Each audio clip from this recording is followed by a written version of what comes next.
When we get frames of beeswax that are pretty much expired, they're too dark and dirty, and we want to try and reuse the frames, we just cut them out of the frames using a bee tool or a sharp pair of scissors,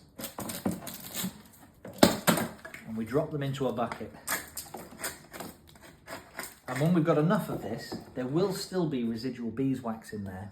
We put it into a great big boiler and try and reclaim some of that beeswax and get rid of all the cocoons inside that make it that really deep dark colour. What do you do with the wood? So these frames are suitable to be reused. We get rid of most of the wax off there, and then we can add sheets of beeswax back into there, and the bees will draw it out again. Just sterilise them. We boil these, yeah, to try and get every last bit of beeswax out.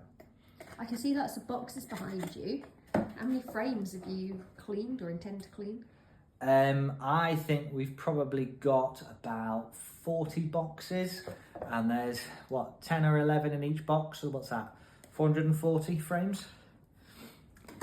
So there's quite a bit left to go.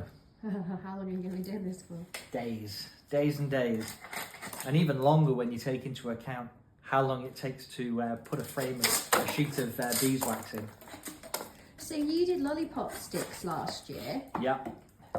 What's going on this year? Going to do that again?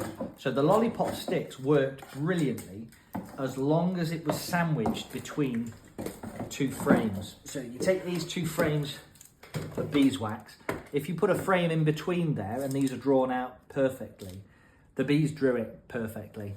If you just filled an entire box of lollipop frames, it didn't work. The bees drew the beeswax exactly where they wanted it,